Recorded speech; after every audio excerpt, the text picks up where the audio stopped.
Dolo city நேயர்களுக்கு வணக்கம். இன்றைக்கி இந்த வீடியோ நம்ம பார்க்க போகிறது பார்த்தீங்க அப்படின்னா 4.50 சென்ட்டில் அழகான ஒரு வீடு வந்து தற்போது விற்பனைக்கு வந்திருக்குங்க. நல்லா வாடகை வருமானம் வர மாதிரி வந்து வீடுங்க. 2 ரூம் வந்து கொடுத்துருக்காங்க. அது வந்து ஒரு பெட்ரூம், ஹால், கிச்சனோட வந்து 2 ரூம் இருக்குங்க. இடம் வந்து பார்த்தீங்க அப்படின்னா வடக்கு பார்த்த சைட்டுங்க. உங்களுக்கு வந்து வீடு வந்து பார்த்தீங்கன்னா நல்லா மெயின் ரோட் லொக்கேஷனில் இருக்குங்க.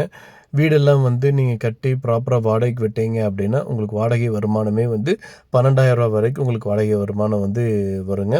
மொத்தம் வந்து பார்த்திங்கன்னா 4.50 சென்ட்டுங்க. வடக்கு பார்த்து வீடுங்க. 2 ரூம் இருக்குங்க. ஒரு ரூம் வந்து பார்த்தீங்கன்னா கிச்சன் வந்து 8க்கு 10 சைஸில் இருக்குங்க. 2 ரூமே 8க்கு 10ங்க. ஹால் வந்து 10க்கு 16, 2 ரூமே ஹால் வந்து 10க்கு 14 வருதுங்க. பெட்ரூம் 2 ரூம்லையுமே 10க்கு 11 சைஸில் இருக்குங்க. 2 ரூமுக்குமே பாத்ரூம் இருக்குங்க. 4க்கு 10 சைஸில் வந்து கொடுத்துருக்காங்க. நல்ல மெயின் லொக்கேஷன் இருக்கிறங்காட்டி நல்ல ரேட்டு போகக்கூடிய இடம் வந்து அமைஞ்சிருக்குங்க. இந்த இடத்தோட மார்க்கெட் விலை வந்து பார்த்தீங்க அப்படின்னா 32 லட்ச ரூபா வருதுங்க. இந்த இடம் தற்போது 26 லட்ச ரூபாய்க்கு விற்பனைக்கு வந்திருக்குங்க. இந்த இடங்கள் அமைஞ்சிருக்க லொக்கேஷன் வந்து பார்த்தீங்க அப்படின்னா திருப்பூர் மாவட்டம் அவினாசியில் வந்து உங்களுக்கு அமைஞ்சிருக்குங்க. வேலாயுதம் பாளையத்தில் வந்து அமைஞ்சிருக்குங்க. அது எங்கே இருக்குது அப்படின்னு சொல்லி பார்த்தீங்கன்னா அவினாசி பஸ் ஸ்டாண்ட்லேருந்து ஜஸ்ட் 3 கிலோமீட்டர் தொலைவில் வந்து இந்த இடம் வந்து அமைஞ்சிருக்குங்க. நல்ல மெயினான லொக்கேஷனில் நல்ல வீடுங்க. இது பேங்க் ப்ராப்பர்ட்டிங்க. மேலும் உங்களுக்கு ஸ்கிரீன் நம்பருக்கு கால் பண்ணுங்கள்.